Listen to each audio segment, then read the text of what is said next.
2024. So I'll be amending the order paper so that it can be laid on table. Matters of national importance. I'll start with Honorable Nanda Ramafabi. Thank you very much, Mr. Speaker. Mr. Speaker, there was a gazette, Minister of Gender, gazetting Umukuka Webagisu. And yet, in our cultural institution, we have already an institution gazetted called Israel. It is in that regard that I want the Minister of Gender to explain how he can make two cultural institutions in one region. He has not degazetted one and is gazetting another one. And this is causing a lot of strife in Bujisu, and the people almost are going to kill each other because of the confusion. Mr. Speaker, I beg for indulgence. Thank you, Honorable Nandara. Let the Minister come and explain this on.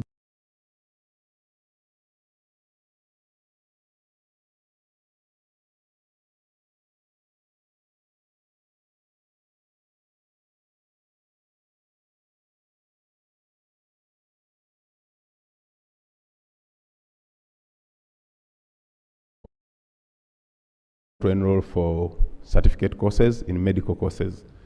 That is nursing, midwifery, lab, and others. Right Honorable Speaker, in the old curriculum, the student is required to have a pass as the minimum entry requirement. In the new curriculum, Right Honorable Speaker, the minimum or a pass is an equivalent of a D.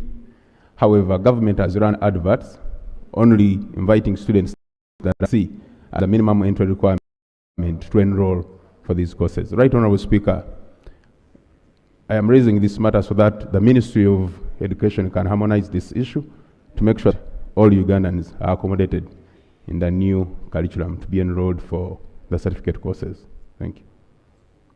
Thank you. Let the Minister for Education give a response on Thursday. Honorable Kawanuka Abdara, Honorable Dr. Musa Noah.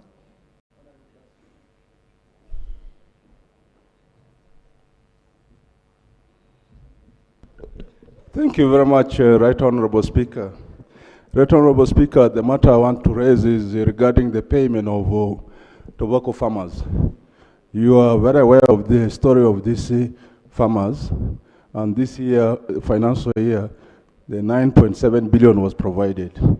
In February, Minister of Trade did verification of Auditor General's report and committed that farmers will be paid in March. But now it is April, the farmers have not received this money, and every day we are receiving calls on when the money will be paid. My prayer as one, the Minister of Trade should explain when the farmers will be paid. Secondly, during the verification exercise, some farmers who lost their slips were not considered. Contrary to a meeting we had on 4th April with the Minister of Trade and the Attorney General's chambers, where we agreed that farmers who lost their receipts get police letters and else letters and letters from GISO to indicate that they indeed have their receipts lost. And these farmers, they have their records in the Auditor General's report, but unfortunately they were not considered in the report. So my second prayer is that ministry should explain how they are going to handle those farmers. Thank you, Right Honorable Speaker. Thank you. This is an issue on the part of payment. It's an issue which the minister responded to last week, but I will request him to repeat himself since he's here for emphasis purposes, and then also the second part of the question. Minister for Trade.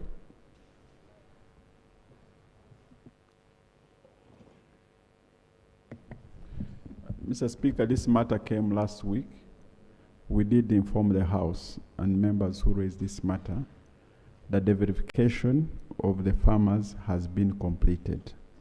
We could not pay using IFMIS. We had to open a bank account in the central bank so that this money is transferred from this special account to the farmers' accounts. So we have received all the information from the farmers. We have opened a bank account in the central bank. So this week, we are transferring money to individual accounts of the people who were verified. So I'm sure that this week, farmers will start informing you I don't know whether they will inform you, but we will inform you that we have paid. Thank you. No, the second part on verification, the ones who had lost slips, the one of slips, maybe consult further. The ones who have not familiar with that situation, but I'll cross-check. If a farmer is confirmed by the relevant groups, then we should find a mechanism on how we should pay them. But I'll cross-check and come back to you. Thank you. Next item. Yes, procedural, and welcome back. Thank you. Right, Honorable Speaker. Honorable, I thought you would do good to procedurally guide on a matter that you had guided on, but has remained hanging.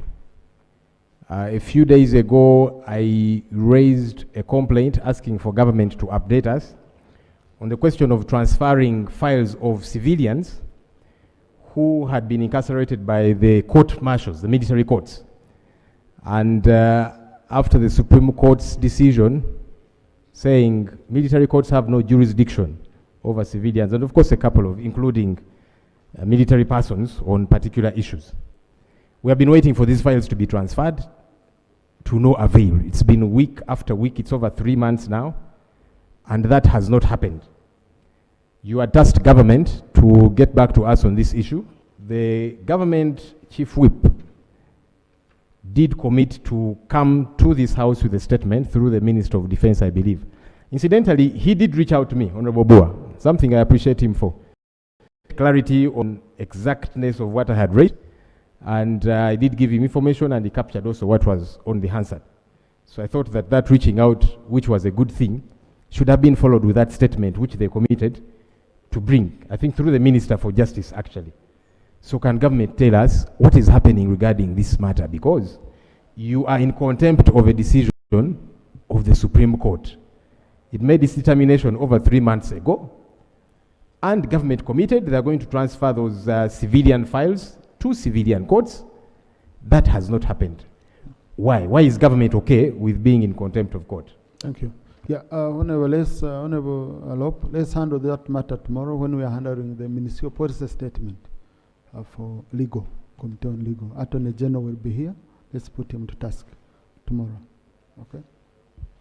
Yes, Honorable Kanyike. Thank you, Right Honorable Speaker. Right Honorable Speaker, we are processing ministerial process statements. And last week, we adopted the report on the Committee of Public Service and local government.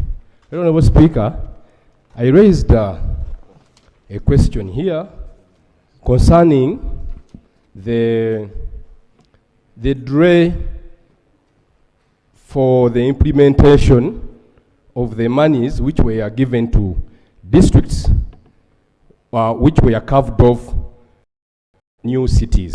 Honorable Speaker, Masaka District received the money on their account. Honorable, what's your procedure matter and which rule are you applying? Thank you. With your indulgence, Right Honorable Speaker, Masaka District received the... Honorable, please listen to the presiding officer, okay? Because where you're going, you're not on a procedure matter. So that procedure matter is for issues inside here. No, I don't go through that. Please, the procedure matter is for what is going on here. Yes. Yeah, so when you take me to Masaka, no, please. I was just giving a preamble and then raise my procedure matter. Honorable, what is not procedurally going right here now? Okay. Right Honorable Speaker, I thank you for your guidance. The procedure matter I'm raising, it is concerning, actually in your communication, you alluded to that we are processing ministerial process statement, and it is on the other paper. So the procedural matter I'm raising, that last week we adopted the committee report on public service and local government. And my procedural matter is, we adopt this committee report, but the ministers are responsible for these different entities. They are not doing what they are supposed to do. Right, Honorable Speaker,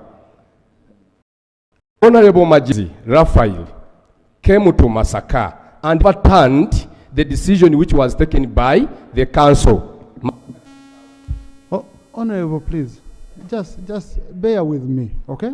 So what you should have done was to come to my office, you book space on matters of national importance. What the minister is doing outside this house cannot be a matter of procedure in this house. Yeah, that's what I was trying to put across. But when you come, you ask me for space as a matter of national importance, I give you. But if a minister is doing something wrong in the ministry or what, okay, it's not a procedural matter here. Yeah. And colleagues, I've always guided you. Let us not abuse the rule of procedure. In fact, you read Rule 78 of our Rules of Procedure, guides you properly on the rule of procedure. That's why you should mention the rule under which you're standing, meaning something is going beyond what the rules provide for in this house. So, Honorable, I will give you space if you want to package that matter, okay? I will give you space and you will bring it. Yeah. Next item. Procedure, Mr. Speaker.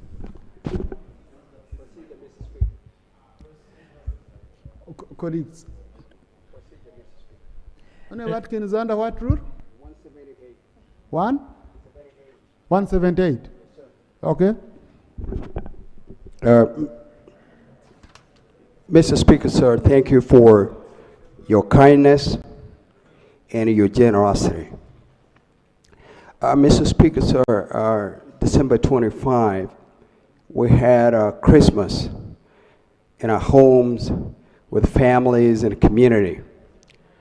Sunday, April 20, we're going to have Easter, the death and resurrection of our Lord and Savior Jesus Christ. But one of our citizens, Mr. Speaker, sir, spent Christmas in a prison. Honorable Watkins, 178 is functions of the Committee on National Economy. What? Yeah. So what does it have to do with 176 is composition of the business committee. So, yeah. No, I was listening properly. So, honorable colleagues, please. Next item. Yeah. Laying of papers. Report to the Auditor General on forensic audit of selected foreign exchange transactions and utilization of supplementary funds provided to the Uganda High Commission in Abuja.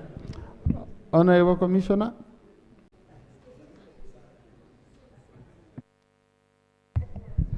Right, Honorable Speaker and Honorable colleagues, I beg to lay the report on the forensic audit report on selected foreign exchange transactions and utilization of supplementary funds provided to Uganda High Commission in Abuja, Nigeria, during the financial years 2022-2023 and 2023-2024. Right, Honorable Speaker, I beg to lay.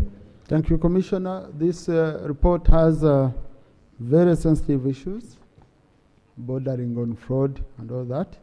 So it's referred to the CID, Director Criminal Investigations Department, for further management. And then the minister responsible will be required to bring here an action taken report, which now we will go through. Thank you. Procedure.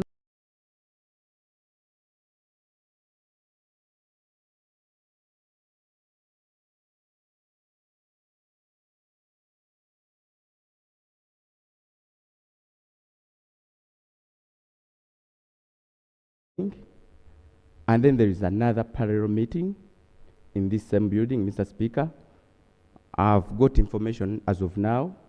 There is an ongoing meeting chaired by another presiding officer in the same house, in this building, Mr. Speaker, in the conference hall. Is it procedural okay that to happen? That's why most of the members are not here, yet we are discussing very important issues, especially to do with ministerial policy statements. I thank you. Colleagues, in our rules, we don't have two presiding officers. The one who is seated here is the presiding officer.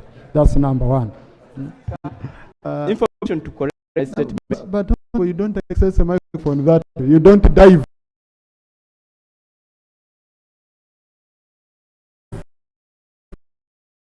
And you run on a microphone. You seek for permission. I don't know what, I'm not privy to what is going on. No, honorable colleagues. But also, I must tell you that usually we have issues which are beyond plenary, okay? And on several occasions, when one of us is chairing, the other one can be handling issues as long as they are related to the running of this house. So that's normal. We usually do it, and we work together on the same, okay? So I don't think there is any other meeting that is going on aimed at frustrating plenary. And even I have some committees which are meeting now, so I cannot stop meetings from going on. Just let's, yeah. Take it easy. It's very easy. Yeah. Mr. Speaker, thank you very much. Mr. Speaker, our commission has just laid a report of the Auditor General on fraud. Wouldn't it be procedure right that we as a house move together, that we have adopted this report, and we hereby ask the CID to carry out investigation and report back? Because right now, the house, which is the owner of the report, and it would be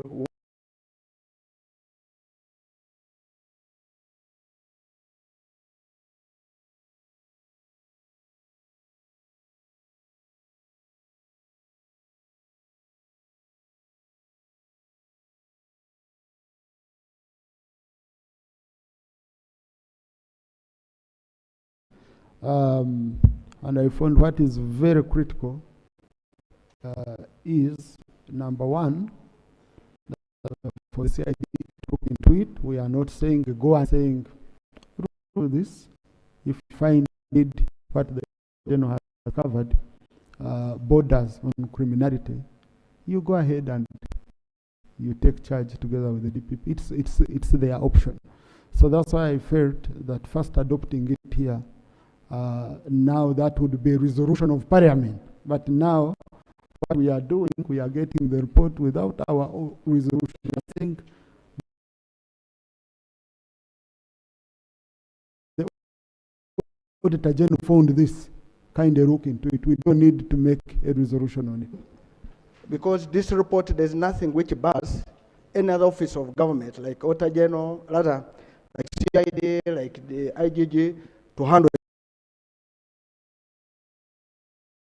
Now, since it has been laid in the House, we wanted to raise, as far as parliament is concerned, what I'm trying to say, I'm not saying that you have ruled, just it would be better.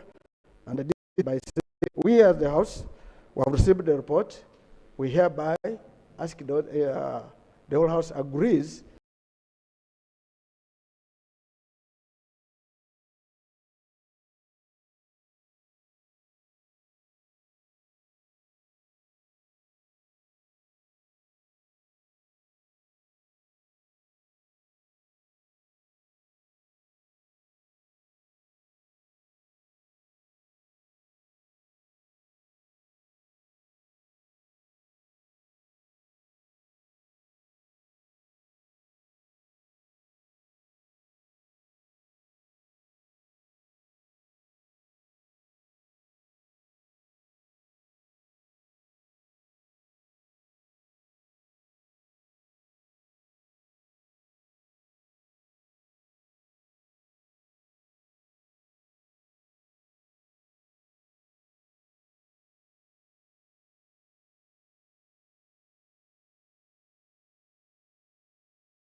Honorable sir, on what? Because I need, before I give you permission, I always need, before you access the microphone, I need it to know. On which guidance? Right Honorable Speaker, last week I raised the issue of their salaries, some for 6 months, 8 months, and so on. And directed the Minister of Public Service to come and give a statement here. When she came to the floor, she actually stated that the Minister of Internal Affairs would actually come and give a statement to this effect. I have not seen the Minister of Internal Affairs the whole of last week, and neither do I see the Minister here. But what has also, Speaker, is that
Right Honorable Speaker, December 25, we had a Christmas, the birth of Jesus Christ.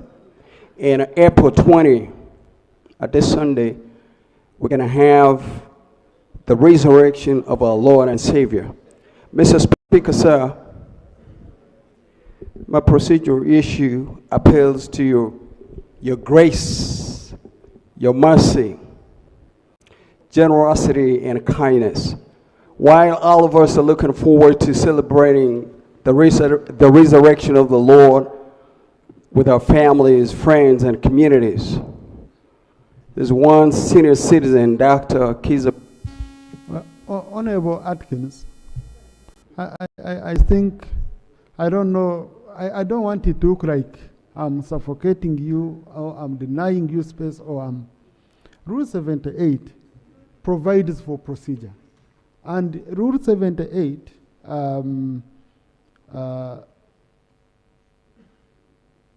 Rule 78(4), where a member interrupts debate on a point of procedure, the member shall state the rule of procedure he or she deems to have been breached by the member holding the floor, or the procedural matter he or she wishes to be ruled upon before subjecting the member to the speaker's ruling. Procedure is for what is going on in this house. Okay? I know the matter. Can I guide that, Honorable, you book space? I allow you to raise it as a matter of national importance. Please, that would be. Appreciate it, Mr. Speaker, and I have no problem with booking that matter. Can that matter be accommodated in the afternoon? Because to me, it has a lot of urgency. It's urgent to Thank you. Honorable, you come, you book a matter, I will determine when to give you time. Okay? Thank you. Thank you very much, Mr. Speaker. Chairperson, Committee on Health. As the chairperson, Committee on Health comes in the gallery this morning, our colleagues are used to afternoon. We have a group of students from the School of Law, Makerere University. They are represented, Makerere area is represented by Honorable Kazwe Bashir Mbazira and Honorable Shamim Marende. They've come to observe proceedings of this House. Please, colleagues, join me in welcoming them. Thank you. Thank you. Chair, Committee on Health, you have 15 minutes, and then we debate your statement. Thank you very much, Right Honorable Speaker. I'm the chairperson of the Health Committee, but you are giving me a very big task of presenting a report of a sub-program which has 29 votes, but I'll try. Before I present, I would like to lay on table a copy of the report I beg to lay. I also like to lay the minutes, and also there are some other very important documents which I want to lay on table. One of them is Annex 2, which is the rehabilitation stock capital development of general, regional, referral hospitals and national referral hospitals. I beg to lay. Then also we have a list of health facilities and upgrades and newly constructed facilities under UGIFT and AMCHI program, that's Center 2, Center 3. I beg to lay. Right Honorable Speaker and colleagues, the document is quite big, but it was uploaded. I will not read it verbatim, but if you go to page number 1, you see the votes which are under the sub-program. But we can go to page 17 in the interest of time, where we have the committee observations and recommendations. We are starting with page 17. 17 is vote 1014, which is the Minister of Health. The first section is about President Trump's executive orders. The committee notes that the following the extension of execution of President Trump's executive orders, the USA government withdrew financing resulting in funding shortage of total 604 billion. Now we can go to the recommendations. The first one is the Minister of Finance should find alternative financing to bridge the gap of 604 billion for the health sector to ensure that the key programs continue running. The second is the government should fast track processing of the National Health Insurance Scheme bill as a measure for generating domestic revenue to finance health sector. The third, the Minister of Health should integrate the programs affected by the withdrawal of the USAID funding into the mainstream healthcare system. Then second one is adequate funding for regional equipment maintenance workshops. This one can go straight to the recommendations. Uganda shillings 2.3 billion is required to fully functionalize regional equipment maintenance workshops. The second is the regional referral hospitals should prioritize recruitment of biomedical engineers and technicians to service and maintain the medical and diagnostic equipment. When we go to page 18, it's about the oxygen plants. We can go straight to the recommendation. The committee recommends the additional 8.6 billion be provided to the Ministry of Health to complete and commission the remaining oxygen plants, and additional 11.85 billion be provided to procure transformers that will stabilize the power supply for the oxygen plants and newly acquired medical equipment. Then the medical equipment, the Ministry of Health reported that it had acquired new imaging equipment like CT scans, MRI, and ultrasound machine for regional referral hospitals. These equipments require constant maintenance that can cost 7.7 billion annually. So the recommendation is, the committee recommends that additional 7.5 billion be provided for maintenance of those equipments. Then for the upgrade of hospital, of health centers, that's number 5. We can go to recommendation, which is on page 19, that we need 60 billion to complete the upgrade of health centers that had already been started, and we need an addition of 7.6 billion for equipment that will be required to functionalize the upgraded health facilities. Then also, on number 6, that's on page 19, inadequate funding for renovation and equipping of health facilities.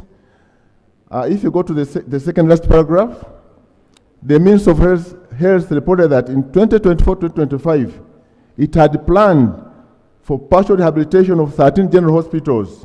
This includes Kambuga, Masindi, Apache, Koboko, Kotido, Kamwenge, Kitgum, Katakwi, Amuria, Kasana Ruero, Kapchorwa, Itojo, and Moko, totaling to 39 billion. The total budget was 39 billion, and the cumulative release for quarter 3 was only 12.7 billion, which is only 32%. So we can go to the recommendations on page 20. Minister of Finance should provide additional funds amounting to 46 billion to complete rehabilitation, expansion, and equipping Masindi, Kambuga, and Tojo General Hospitals, which are currently very old and dilapidated. The second is, Finance should provide 20 billion, which is required to commence the rehabilitation of the following general hospitals: Apache, Koboko, Kotido, Kamwenge, Kitgum, Katagwi, Amuria, Kasanaruero, Kapchorwa, in a phased manner. The third, Finance should prioritize the release of the Transitional Development Grant to address the issues of delayed completion of rehabilitation. Then there are some hard-to-reach areas like in Mayuge, Namayungo, Karangara, Bovuma, and the rest. The recommendation was this should be given affirmative action when it comes to health service delivery. Then status of ambulances. There are 158 constituencies which haven't received ambulances, and the only members are complaining. And also, we have 14 bought ambulances, but these are very expensive to maintain in terms of fuel and servicing. So the recommendation was, the first one is, Finance Planning and Economic Development provides additional 54 billion to procure 158 ambulances for the remaining constituencies, including mine. The second one, additional funds amounting 17 billion. That is fuel 12.8 billion and 5.6 for servicing, be provided for the maintenance and functionalization of the current fleet of ambulances under the National Ambulance Call and Dispatch System. The third, the Ministry of Health should allocate specific time and days when the bought ambulances should move, so that the public is aware of the schedules. Then the fourth, more funds should be provided to complete and add more regional call dispatch centers. Then on 9th, that's the Organ Transplant Council. The Human Organ Donation and Transplant Act was assented to by the President, but we don't have the council. And this council is, so we need to set up the council. This council is, if operationalized, it will be responsible for sanctioning applications of donation and transplant, set guidelines, quality control, supervision, and monitoring of organ donation and transplant industry. This will reduce the cases seeking these services abroad. So the recommendation, the committee strongly recommends that 5 billion be provided to the Ministry of Health to operationalize the Uganda Organ and Donation Transplant Council.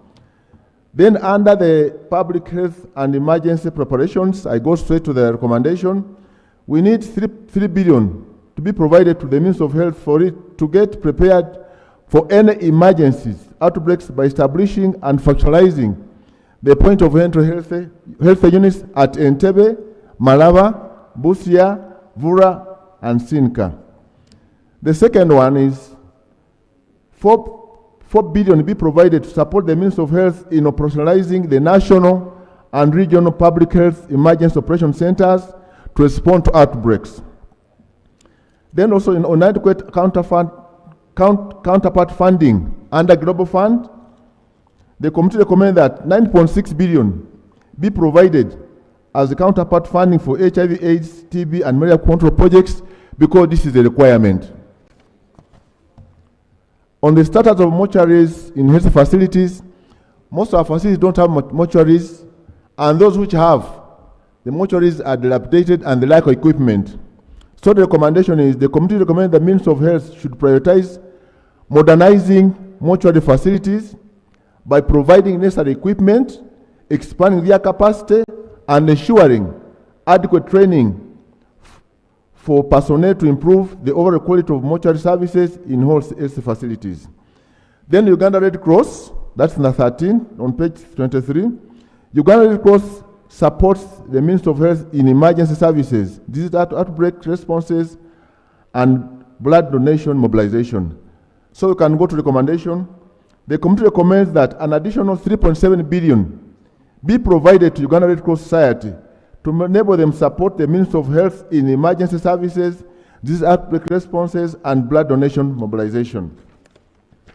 On page 24, on community health extension workers, that's the CHOOS, the Ministry of Health reports that an increment of 2 billion is required as the counterpart funding for CHOOS program that is currently supported by donors to strengthen disease prevention and promotion of public health activities. So the recommendation is, the committee recommends that an additional 2 billion be provided to the Ministry of Health for counterpart funding for community health extension work program to strengthen disease prevention and promotion of public health activities. Then vote 134, Health Service Commission. We can go straight to the recommendation. The committee recommends that the Ministry of Finance, Planning and Economic Development should provide 3 billion for procurement of vehicles for the board members of the Health Service Commission in a phased manner, starting with 1 billion in the coming financial year. Then vote 127, that is Uganda Virus Research Institute. The committee was informed that Uganda Virus Research Institute has 5 acres of land at Kamwanyi in Entebbe, which is being occupied by bona fide occupants who have made it impossible for it to develop. So the recommendation is, the committee recommends that 5.4 billion be provided to Uganda Virus Research Institute to pay off the bona fide occupants and secure the land for development. Then also on page 25, there is inadequate funding for research. We can go straight to the recommendation. They need an additional 1.6 billion for research. And the second one is Uganda Virus Research Institute mandate should be amended to cover bacteria, virus, protozoa, insects, and other microorganisms. Because you may think they are dealing with only viruses, but also some other microorganisms. Then Uganda Heart Institute, we can go to page 26. There is wage for newly approved staff structure.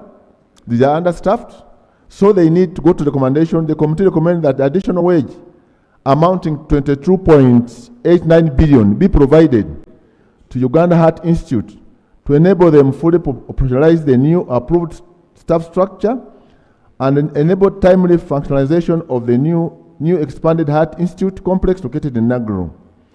Then the second one is super specialized training. The committee recommends an additional 0.56 billion be provided for the training. The training takes about 3 to 5 years. Then number 3, on regional cardiac centers, there are establishing cardiac centers, at least they land in Hoima and in Mbarara, but they need, if you can go to the recommendation, they need 51 billion for the construction of the 2 cardiac centers. Then power connection to the new home in Naguru, the committee recommended that 2.8 billion be provided to Uganda Heart Institute to connect the new Naguru Center to a dedicated power line. For the Uganda Cancer Institute, we can go it has 2 centers. We have it in Naguru and also in Mbarara. So we can go to the recommendation. The committee recommends that 7.1 billion be provided to enable the Uganda Cancer Institute to operationalize the Guru Center and Mbarara centers.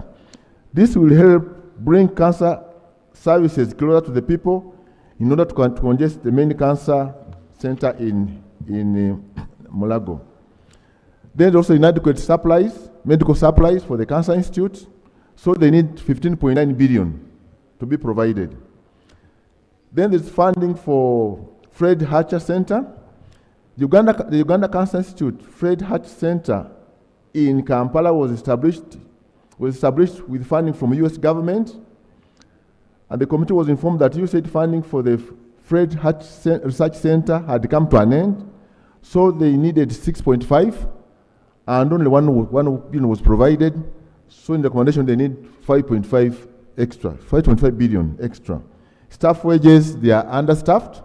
The committee recommends that 42 billion be provided to Uganda Cancer Institute in a phased manner, beginning with 10 billion. On page 29, inadequate funding for the nuclear medicine, that's the PET center. The Uganda Cancer Institute is earmarked to become a regional center for excellence in terms of cancer management. This includes prevention, screening, diagnosis, chemotherapy, radiotherapy, and surgery, and carrying out research and training of health workers in the field of oncology. One such project is the positron emission tomography, that's the PET center.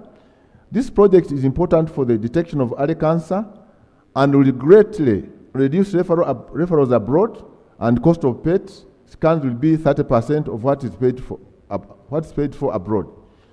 So the budget required for establishment of the nuclear medicine PET center is 338 billion. The center recommends the government to prioritize acquisition of this diagnostic equipment in a phased manner. However, this has not been done. So Uganda Cancer Institute requested for a supplementary allocation of 92 billion.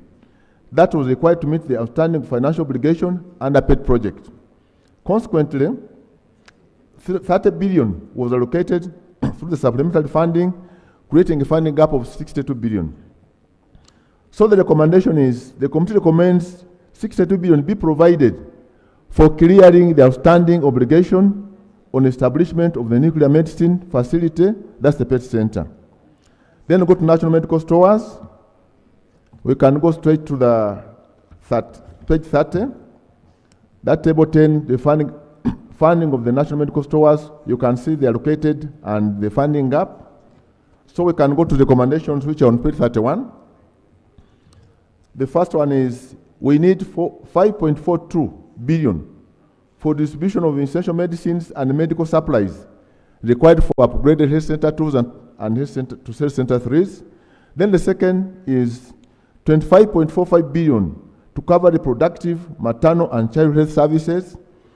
The third is 32.93 billion for provision of specialist units and non-communicable diseases. Then 4 is 0.87 billion to cover for funding gap at centers across the country. Then 5, 4.7 billion for procurement of specialized medicines for national referral hospitals, that is Kirudru, Mulago, and Butabika. Then on 6, 4.94 billion for nutritional supplements and 13 billion for warehousing, distribution, and NDA verification fees. Then this is 7th, the government of Uganda should work towards creating increased partnerships and investments in Africa vaccine and drug manufacturing capacity to ensure sustainable, timely, and equitable access to life-saving vaccines for the country to avoid over-reliance on donors. Then also, there is unpaid bill of 92 billion, which is the handling fees for donated items and supplies to national medical stores. It has never been cleared by Ministry of Finance. So national medical stores need that money. That's 92 billion, which is the recommendation number 1. Then number 2, in the future, the cost of handling donated supplies should be factored in funding negotiations and agreements with partners. Then also poor stock management practices, we can go to the recommendation. The first one, the Ministry of Health should enforce strict controls governing stock management practices at health facilities. Then the second one is the Ministry of Health should follow the matter of storage facilities to ensure that all health facilities have adequate and appropriate storage for the medical supplies. Then the third is the Ministry of Health and National Medical Stores should develop IT tools for last mile accountability of essential medicines and health supplies that will keep record of wherever the medicines and supplies are dispensed through. On page 33, access to the Uganda People's Defense Forces, health services by the civilians. The facilities under UPDF are also accessed by the civilians. They used to get 2 billion, but had been stopped. So the recommendation is we need that's 2 billion being instated to UPDF to cater for medical services extended to the civilian population. Then also they have a new established hospital at Mbuya, which is a 436 bed. So we can go straight to the recommendation. The committee recommends that the National Medical Stores be allocated an additional annual allocation of 8.8 billion to facilitate the efficient operation and optimal performance of the newly established National Referral Hospital at Mbuya. Then for Uganda Transfusion Services, UBTS, we can go straight to the recommendation. The committee recommended that 3.5 billion be provided to Uganda Blood Transfusion Services to procure 10 more blood mobilization vehicles that will support them in blood donor activities, given the 3 new blood banks. Then the second one, they need procurement of specialized laboratory blood collection and IT equipment. We can go to the recommendation.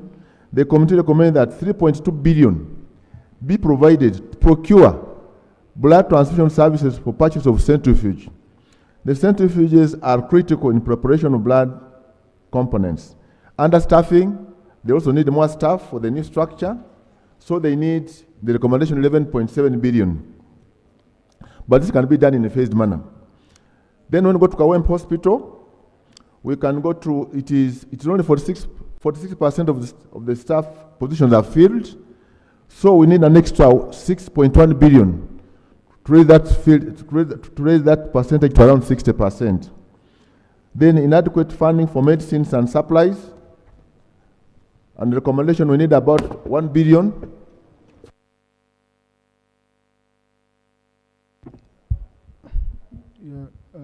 Let me add you 7 minutes. These are 29 votes, but I'm going to... Chair, please. Okay? Let's go to the recommendations. Chair, please, first listen. Chair, take your seat. That's not how we work on the floor.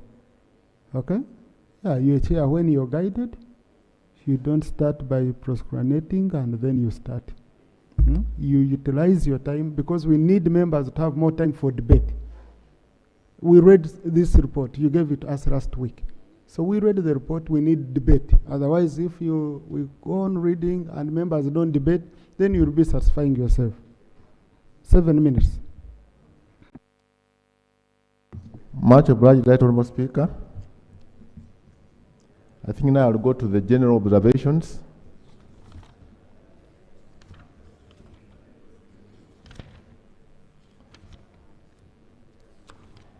I will not go vote by vote, but I can go to general observations in interest of time, which is on page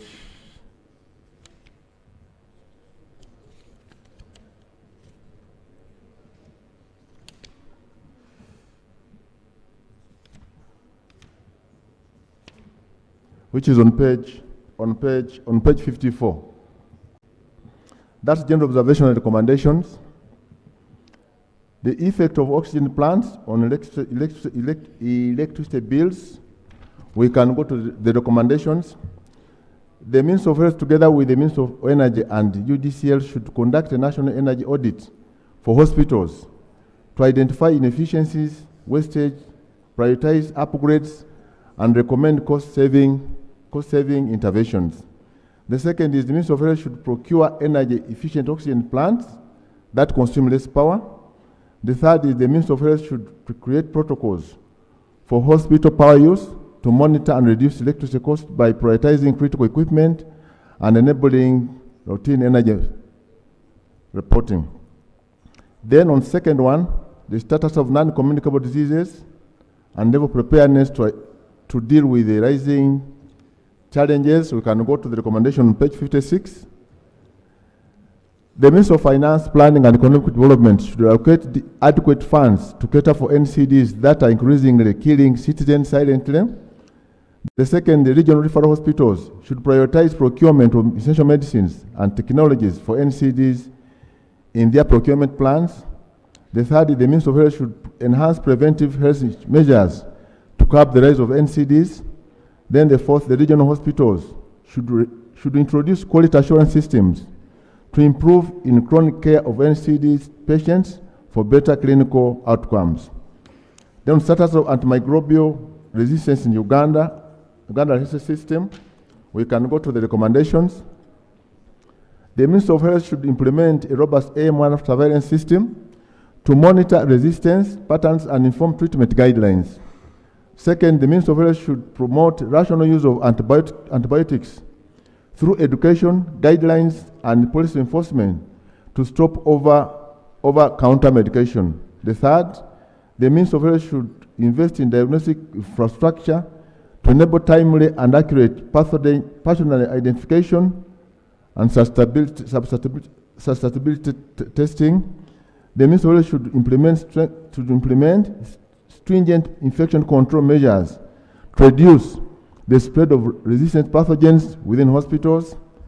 And the national referral hospitals and general hospitals should fully functionalize their medicine and therapeutic committees to curb AMR. The non-tax revenue, we can go to the recommendation in the interest of time.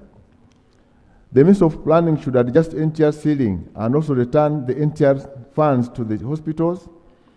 Then second one is the Ministry of Health should establish clear accountability mechanisms to monitor the use of NTR, ensuring funds are directed towards patient care and infrastructure development.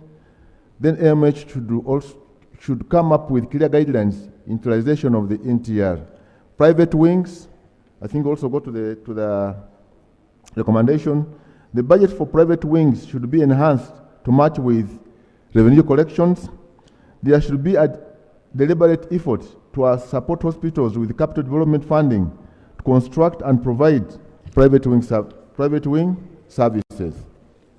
Then the Ministry of Health should develop and disseminate comprehensive update guidelines to stabilize private wing operations.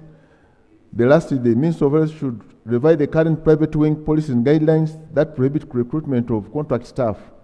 The contract staff can purposely be used in private wing services. Then functionalization of lower health facilities. We can go to the recommendations. The Ministry should deliberately improve services and supervision of lower facilities. The second one, they should also build capacity. The third, they should carry out community mobilization to build trust in lower facilities, and also finance should release funds timely. Then on citizen section increased, we have the recommendations. The Ministry of Health should develop and implement strict national guidelines. Second, the Ministry should monitor health facility C-section rates. Third, the Ministry of Health should equip with health centers with necessary resources to support normal deliveries. Fourth, the Ministry should publish annual reports on C-section rates. 5, the Ministry should educate communities on the benefits of normal delivery. The National Health Insurance Scheme Bill, we go to recommendation. The Ministry should fast track the National Health Insurance Bill. 9, access to medical services by refugees. We can go to the recommendation. The Ministry of Health should come up with clear policy on access of medical services by refugees and foreigners. The second one, the Ministry of Health should foster collaboration with neighboring countries to share information and resources about these outbreaks, and also create joint health task forces to manage cross-border health threats. Third, some districts like Kampala, Nebi, Yumbe, and Koboko, which is a refugee-affected trans district, should be considered to benefit from refugee hosting district projects. The current burden with sickle cell disease, you can go to the recommendation. The National Medical Steward should budget for sickle cell medicines should be increased. They need an additional 1 billion. Then the second one, the referral hospitals should prioritize procurement of hydroxyurea. The third, the Ministry of Health should strengthen all existing sickle cell clinics within the regional hospitals. The fourth, national and regional hospitals should prioritize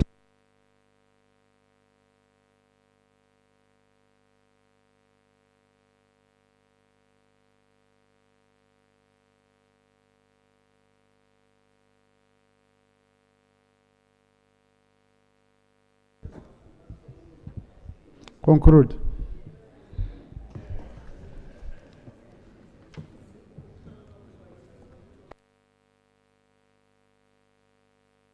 Thank you, Right Honorable Speaker. The conclusion. The government policy on health emphasizes access to high-quality health care by all Ugandans as a means of guaranteeing their contribution to the country's socio-economic transformation. In line with the government's commitment to preventive health care as opposed to curative services, which are costly, more emphasis should be on ensuring equitable access to well-equipped health facilities, trained and motivated health workers, in addition to improvement in the healthcare delivery system.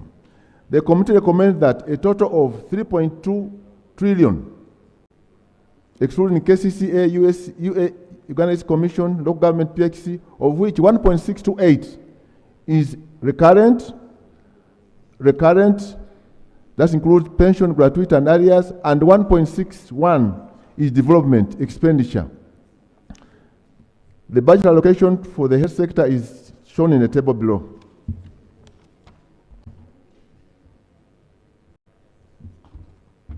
Right Honourable Speaker and members, I beg to report.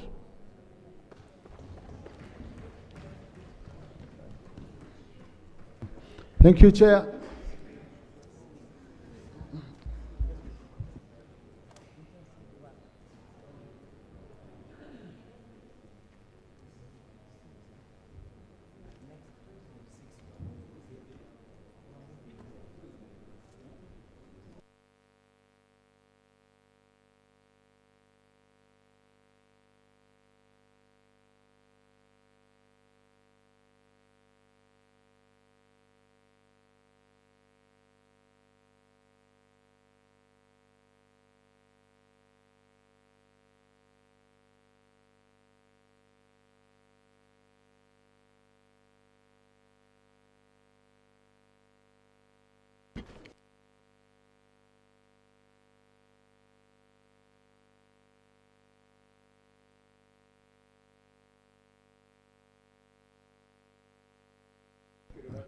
Thank you.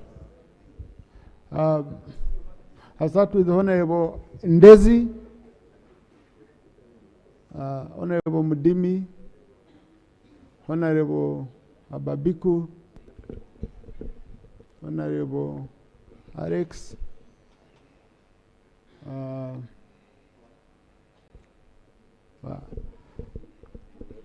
Honorable Max Ochai, Honorable Enos, Honorable Nyachkongoro, Honorable Paparu, Honorable Seku, Wa, Honorable Tumwine and Mary, Honorable Pendi, yes, the Honorable Tera. The rest you first, yeah. 3 minutes each. Okay.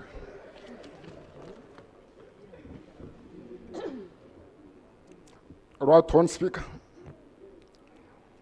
My concern is very specific. From my constituency and also from colleagues here.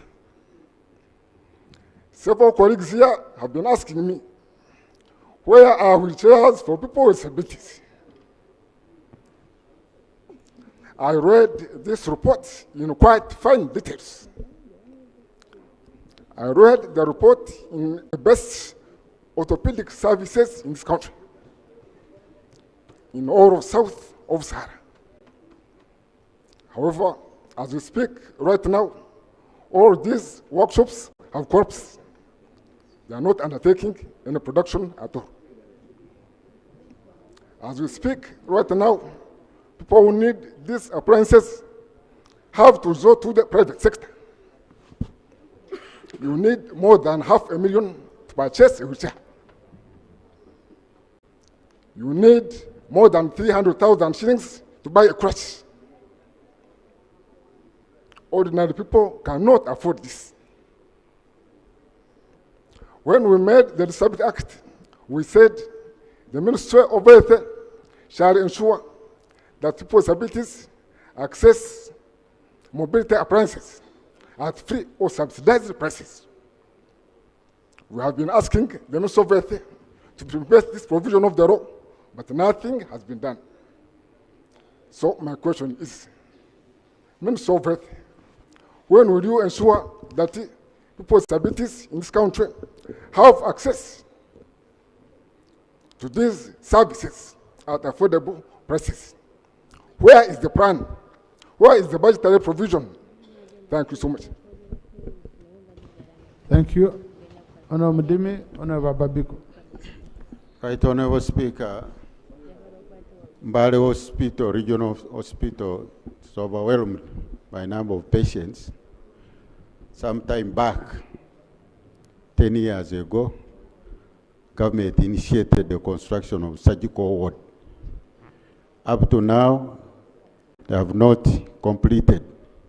It requires only 5.6 billion shillings to accommodate over 250. It is a 250 bed capacity.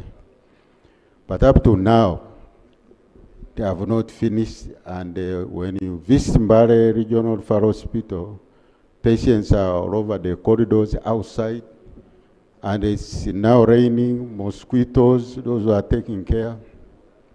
So I want the Honourable Minister to tell us exactly when is government providing that additional money. Some time back, Parliament tried to make a budgetary allocation for it, but the money was not released. Now, secondly, the policy of government is to have Health Center 3 in every sub-county and Health Center 4 in every constituency. Right, Honorable, you realize that Bulambuli has 3 constituencies, but with 1 Health Center 4. And the nature of our area, the Health Center 4 is based in the lower land, but up there, people are struggling, and recently we had the mudslides where the only access road was cut off. So the entire upper belt of Bulambuli, that is 16 sub-counties, they are on their own. No health facilities, everything else. They are on their own. So I want the Honorable Minister to also tell us what happened to that. Sometime back, there was a team from Ministry of Health and the UPDF, Engineering Brigade. They came and they visited some sites up there.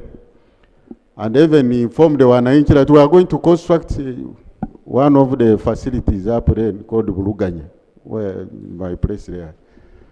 Now, it's now 3 years. They have never shown back. They are silent. So Wananchi are saying, were we duped? Or what is happening? So I need that clarity, because the death rate right now in Bulambuli is so high.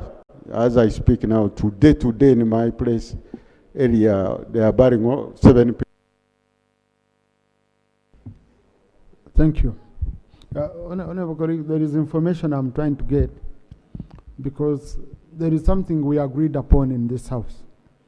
And that was the issue of the PET machine.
I have a concern in my constituency. I'm aware that about 125 constituencies don't have health center force. But mine is a special one because of one next to DRC, and we have refugees coming in, year out. And they frustrate the services of the health sector. So there is a health center 3 called Muramba Health Center 3.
the sector.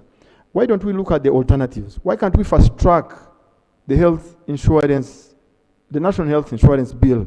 What's so hard? If we've tried for 24 years and we've failed to have resources to meet the infrastructure needs of health, why can't we look at the alternatives? Honourable Minister, please guide us. Because the other day when we mentioned it to the President, he was saying that we need to first deal with wealth creation for every household. That will not happen.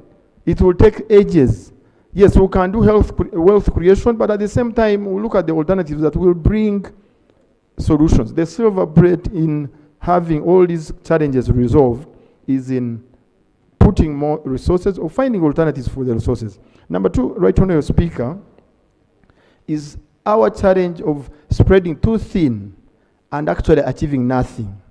When you go to our health centers at the district level, getting even I don't know, I would use equipment that can do the simplest diagnosis. It's also becoming a problem. CT scans are failing us. Somebody in the Antonda gets an injury, a brain injury, we have to send them to Mbarara. They go to Mbarara, then even Mbarara Regional Hospital cannot even give them a scan. They have to send them to private clinics to do the scan, which is almost 700,000. To an ordinary Ugandan, honestly, moving from Yantonda, you get to Mbarara, and then they tell you, you go to a private hospital to get treatment. It's not helping us. Even the 1 million things we are putting into PDM to do wealth creation, it's not helping them because they are spending a lot of money on health, yet we are not helping them. So my call on the Honourable Minister and government, let's fast track health insurance. Let's help our people. We deal with infrastructure. All that we are going to mention here has a lot to do with infrastructure. The health center force that they had started on upgrade, they are right now on standstill. When we keep pushing Ministry of Health, the issue is we don't have money. When we go to Ministry of Finance, they tell us we have no resources. So what do we do? Every day we are digging deep in our pockets. Thank you.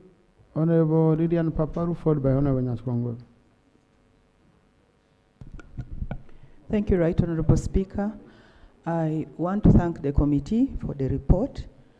The committee recommended that we need a policy on how foreigners can get treatment or medical attention in our country. For me, as I come from a bordering district to a neighboring country, Right Honorable Speaker, we normally budget here for Arua district. I know that includes other districts that border other countries.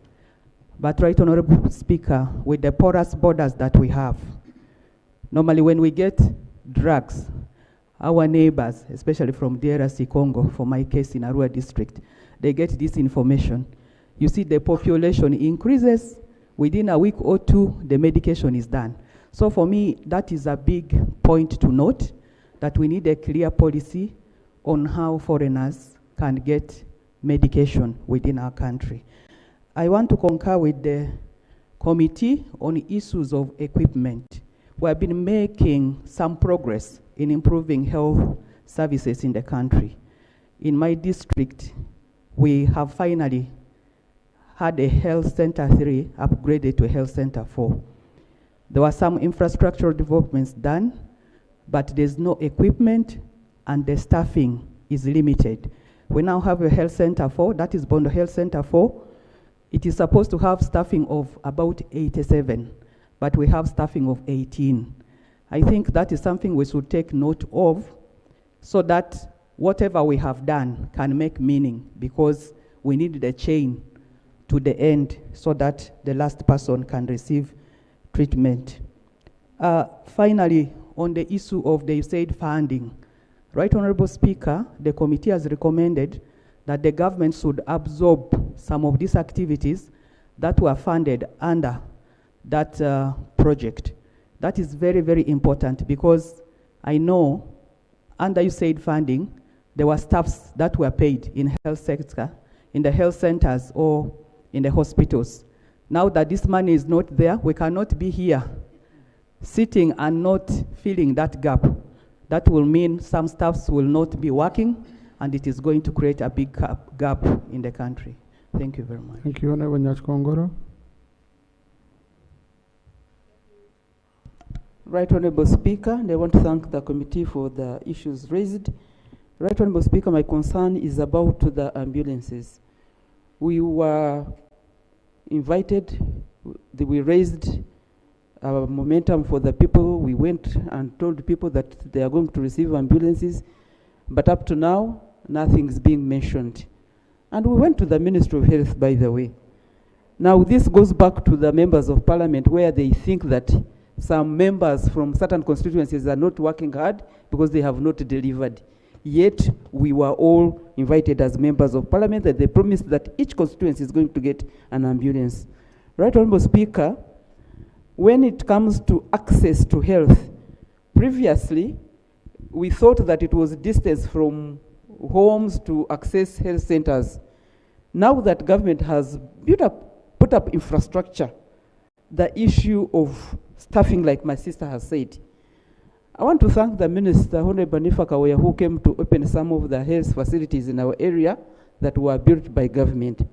But most of them don't have staff and equipment. And we really wonder, why does government spend money on infrastructure development without planning for other factors like equipment and staffing? I don't know when government will lift the ban, especially on employing health workers. And we know that health is wealth. Right Honourable Speaker, the issue of 2 billion for community health workers, I think 2 billion can be really considered to facilitate the community health workers so that they can continue doing the work. We know that funding has reduced with the Trump's orders, particularly with the and other and other funders. But as government, I remember we had planned for the contingency fund, that each year we should budget for the contingency fund to supplement these uncalled for, what can I call them? Disasters. Is it a disaster? It's not a disaster. Gaps. Budget gaps. Is that so? Unforeseen. Unforeseen. Thank you, Right Honourable Speaker. That's why you are so brilliant. For the unforeseen gaps. So, Right Honourable Speaker, on my phone I was showing it to my neighbor here that there is my constituency members who are sending me a message that the ARVs have reduced in places where they were getting them. They cannot access them. As a country, we had fought the battle of... Kasaja says colleagues' money will come. So, okay, yes. Honorable Saropendi, followed by Honorable Teira. Oh, I had also Susan Oseku. I mentioned your name. Okay. Honorable Seku, Honorable Pendi, then Honorable Teira, Honorable Namtawe Joan. Thank you, Right Honourable Meaning I Speaker. have shifted to the opposition side. This side I'm done. No. Thank you, Right Honourable Speaker. Oh, no, sorry. Yes, but I'm cautious what I'm doing.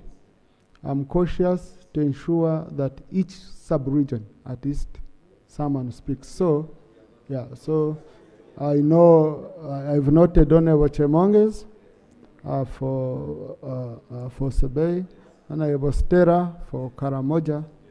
I'm going to be seeing Honorable colleagues. I'm cautious. Yes, I'm cautious. Please. Yeah. Okay. Right Honourable Speaker, I would like to thank you and also thank the chairperson of the committee for the report. In the committee observations and recommendations, Right Honourable Speaker, they are pointed out to in number 5, health center 2s that were upgraded to health center 3s. However, I would like to report that some of those health centers which have already been completed, which have been upgraded from health center 2 to health center 3, are still operating on the budgets of the health center 2s. And they don't get the PHC non-wage. It's not upgraded. They are entitled to result-based funding. They have not yet given them. A case in point is the Oladot Health Center 3 now in the Palisa district. They are not getting this funding. So I would like to know from the Honorable Minister of Health when they are going to upgrade funding for this health center 3s now. To Right Honorable Speaker and Honorable Members, Honorable Chai has just mentioned that Bukit sub-region faces challenges. We have health center, we have Palisa General Hospital, which apparently serves about 6 districts. And up to now, it has not been renovated, it is not fully equipped, and we've been asking that it be upgraded to a regional referral hospital or a hybrid of sorts. So, Honorable Minister, I would like to know, we have raised this issue to the health inspection team that came to Palisa and the other areas in 2024, and up to now, we don't seem to see the plan to attend to these very pertinent areas. Finally, Right Honorable Speaker, our people are suffering because there is a high demand for health services, but in these general hospitals, simple services like a scan, laboratory service, a surgical procedure, you must pay money, and not little money. For example, C-section, you must pay 300 plus to a doctor. And I've been asking this question, I've raised this before to the Prime Minister. Why is it that the doctors must ask for money to carry out a surgical procedure on patients? Is this not part of what they are paid for? Is it not part of their remuneration? So we need this to be clarified by the Honorable Minister, because this is going on. Thank you. Honorable Pendi. Thank you very much, Right Honorable Speaker. I thank the committee for their report. And Right Honorable Speaker, I want to entirely agree with you.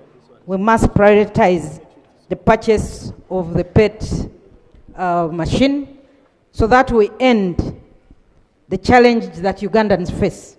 There is actually wrong diagnosis going on in this country. By the time they discover that somebody has cancer, this person has reached stage 3, stage 4, Right Honorable Speaker. So 62 billion gap, we must find this money, because what is available is 30 billion. What they need is 92 billion. Let us put aside everything for the sake of ensuring that there is a proper diagnosis. And of course, we have been told that the cancer patients annually, they receive 7,000, and those are those that are diagnosed. But there are people who have cancer out there, and they even don't know. So, Right Honorable Speaker, the second issue, can we focus instead of doing so many things at the same time? Cancer Institute already has a regional center fully constructed and commissioned in Omoro, another one in Mbarara. What they need, Right Honorable Speaker, is 15, there is a gap of 15 billion, 15.9.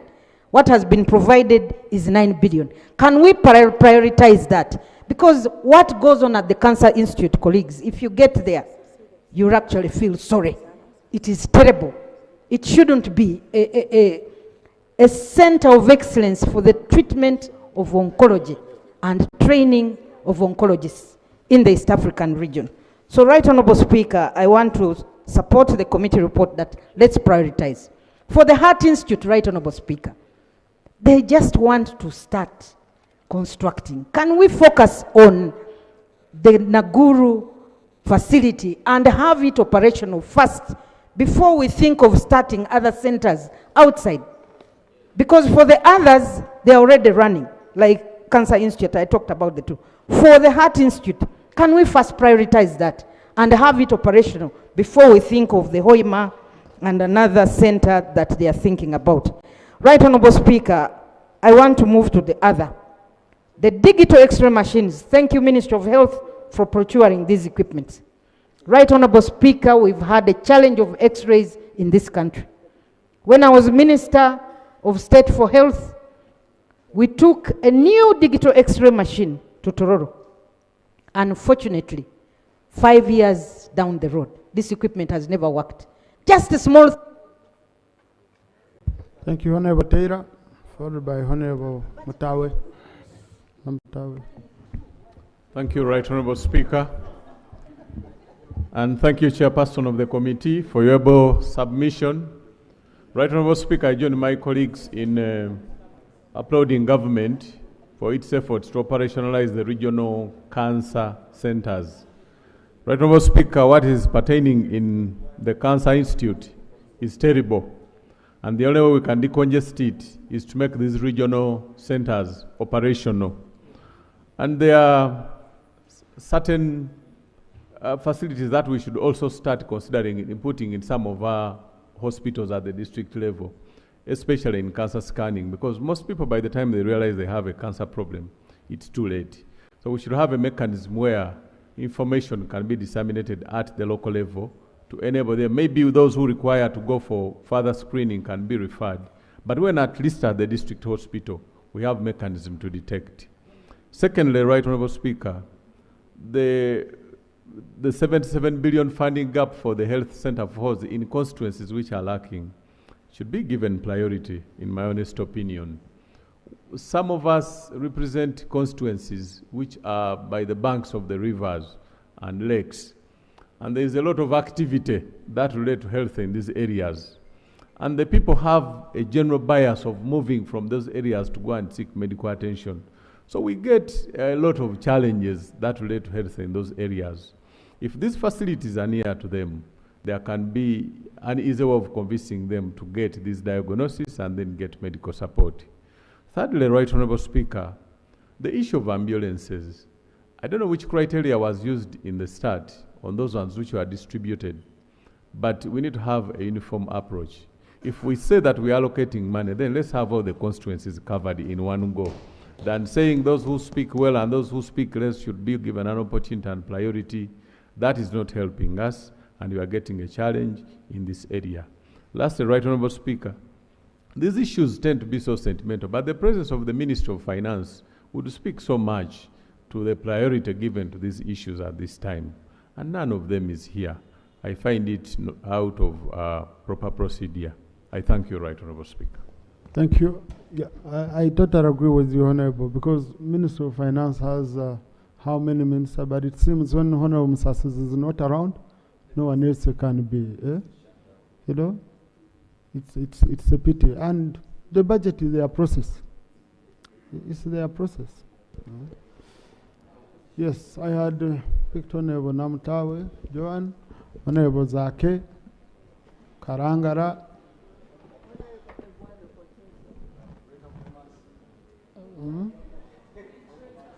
I'll pick Bukomansimbi, Honorable Ibuaru, then Honorable Santa. Thank you, Right Honorable Speaker. Right Honorable Speaker, I appreciate the funds allocated to national medical stores to procure drugs for our hospitals.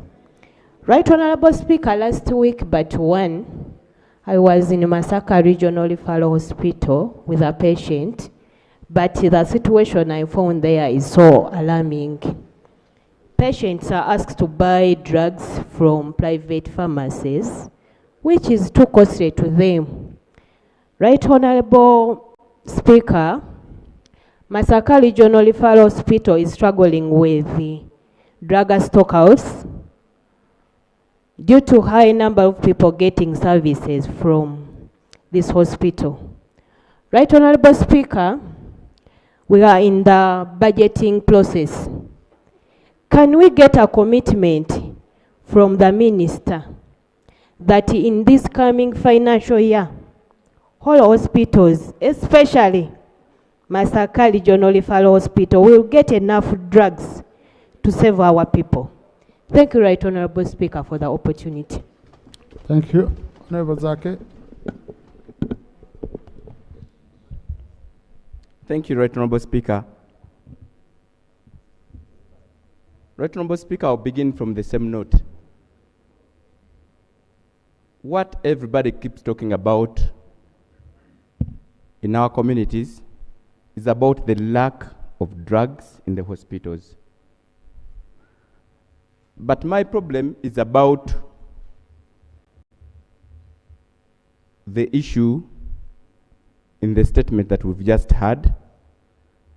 There is always money budgeted to provide for drugs in these hospitals, generally, nationally. But in Mityana Hospital, I've never received any report. All the calls I get from my voters, the people get to that hospital, nobody receives drugs that are for free.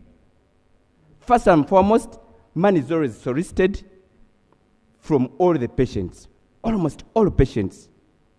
On a monthly basis, I actually spend more than 10 million to provide drug money to buy drugs.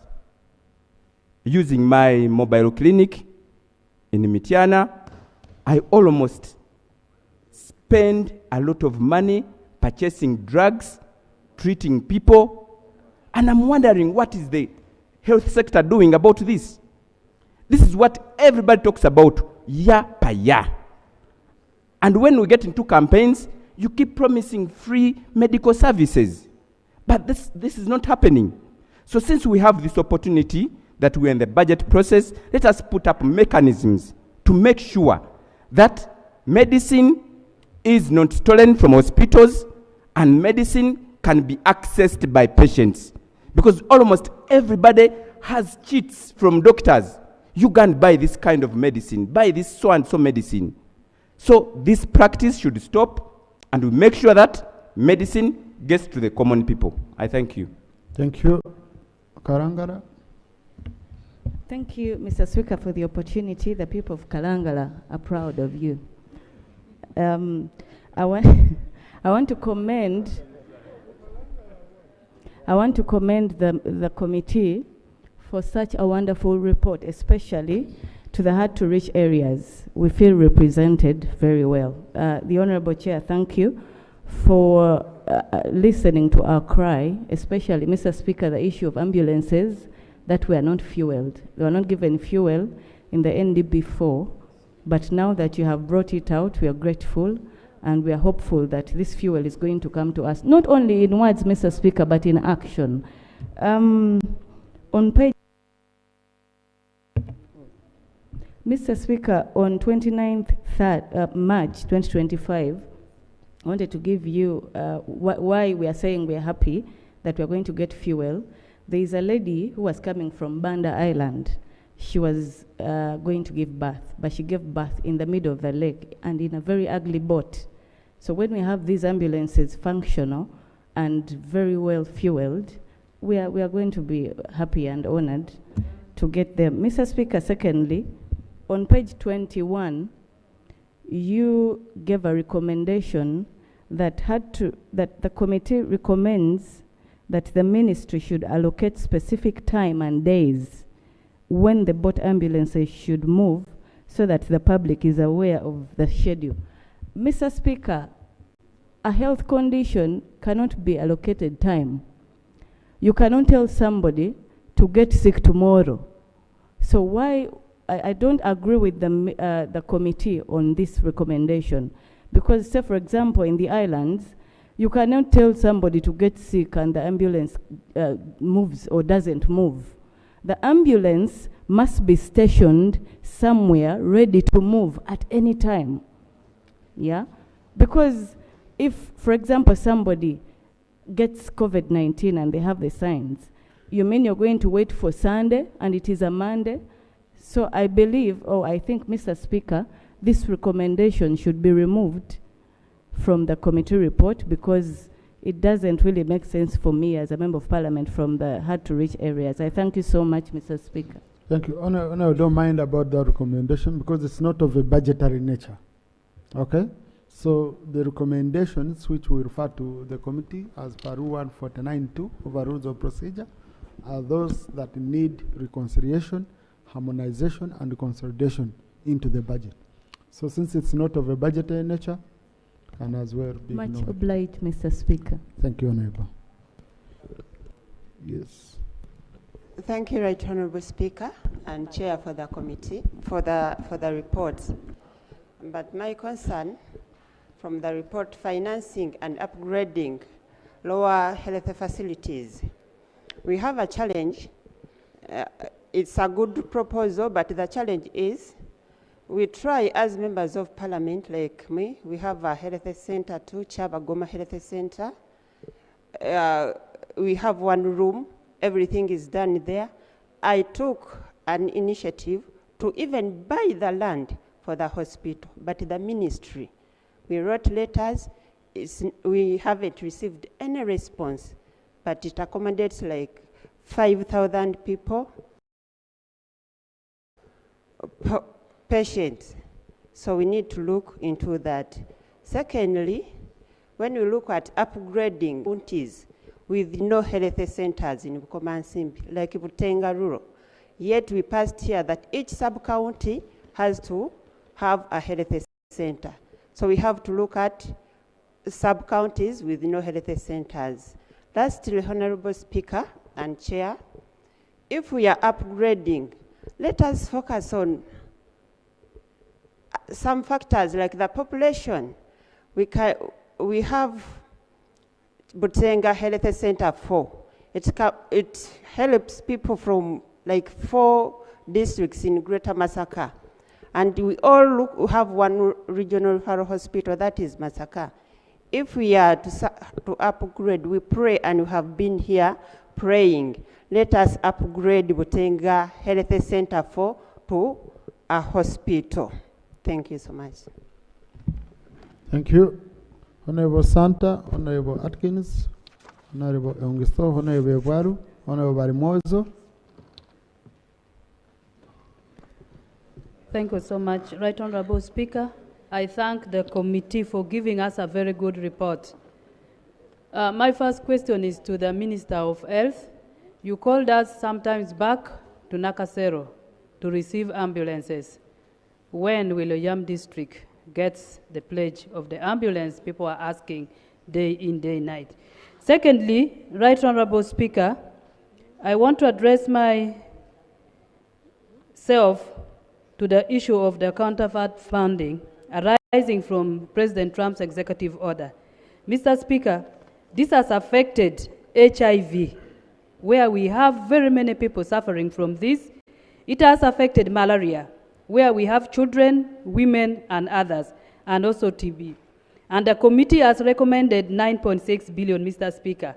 I think when you look at our population and the people affected from these diseases, I think this parliament can find room and provide for this money. Then thirdly, Right Honourable Speaker, I want to add my voice on the issue of the cancer in this country. We recommended that the PET machine must be bought.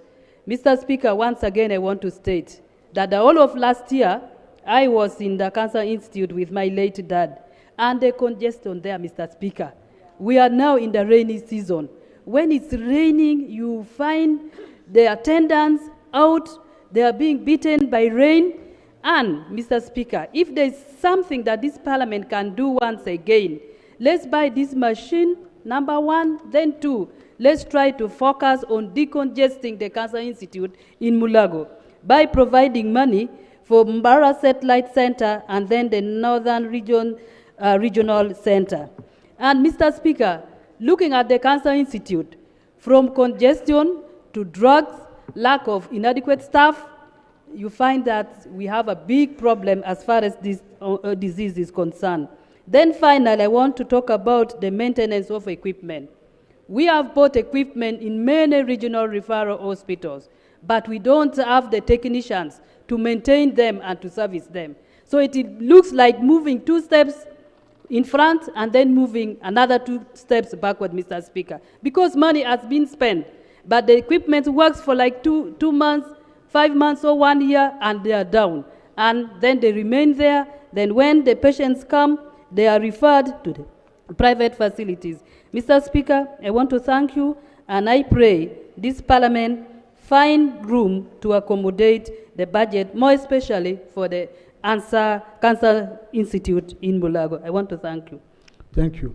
Now, honorable colleagues, as we debate, I think the public should know when we say the committee has recommended, some of this money is not yet provided, so that they don't go out and say, but Parliament, okay?